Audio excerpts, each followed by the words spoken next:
ինչ որ ես ասում եմ, լրիվ ճշտություն։ Թմրանյութի ու երեխայի պատմության հետ ոչ մի կապ չունեմ, պնդում է 60-ամյա տղամարդը, որին մեղադրանք է առաջադրվել Օրգովի դպրոցի 12-ամյա աշակերտի օրգանիզմում թմրանյութ հայտնաբերվելու դեպքի առիթով։ Միլիոն %,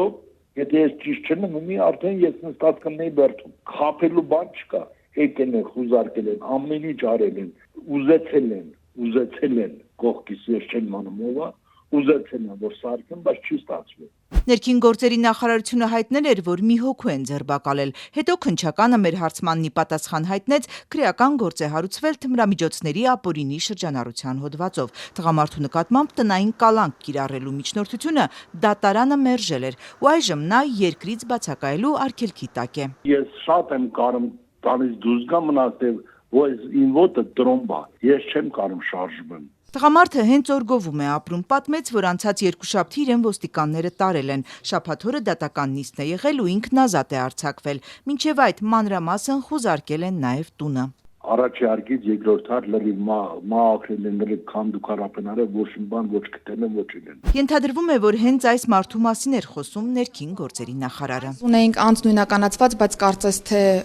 փաստերը բավարար չէին եղել, որպեսզի վստահ լինենք, որ տվյալ անձի կողմից է կատարվել։ Պատրաստ եմ, ես ամեն ինչ հիմար պատրաստ եմ նստելու, դատվելու, ցանկացած բանի։ Թող բերեն ապացուցեն։ Օրգովցի տղամարդու պատմելով իր անունը տվել է հենց թմրանյութից թունավորված երեխան, բայց րոպեներ անց փոխել խոսքը։ Կարծում է իրավապահների ուշադրության ներքո է հայտնվել 3 տարի առաջ թմրանյութի հետ կապված մի պատմության պատճառով, որտեղ էլի է պնդում ինքը մեղավոր չէր։ Մազերս կտրել են, տարել են փորձաքննության, որ ես չեմ։ Դասընկերների հետ էքսկուրսիայի մեկնելուց հետո էր 12-ամյա երեխայի օրգանիզմում ծանր K2 տեսակի սինթետիկ կանաբինոիդների խմբի թմրամիջոց հայտնաբերվել։ Օրգովի միջնակարգ դպրոցի 21 աշակերտներ, բոլորը 5-ից 8-րդ դասարանցիներ, ուղևորվել էին Կարին գյուղ կրթական ծրագրով։ Ի դեպ, մեղադրյալի կարգավիճակ ունեցող օրգովցի տղամարդու որդին նույնպես աշակերտների խմբում է եղել։ Ոչ ոք, բացի 12-ամյա տղայից, էքսկուրսիայից հետո չի վատացել։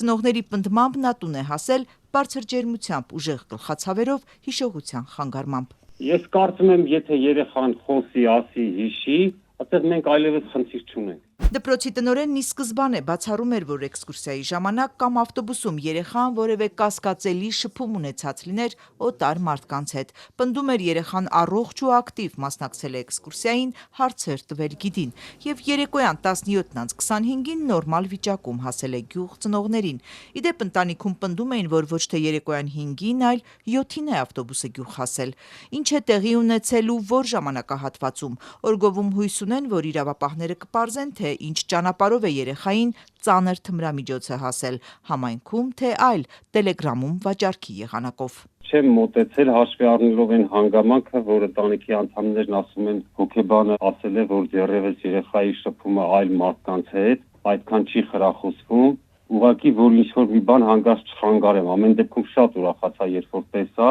Դպրոցի տնօրենը հուսադրող է համարում այն, որ վերջին օրերին տղային տեսնում են դրսում, ենթադրում են դեպի լավը փոփոխություն կա առողջական վիճակում։ Ընտանիքից տեղեկացանք հիշողության խանգարում երեխան դեռ ունի, մասնագետների հսկողության տակ է։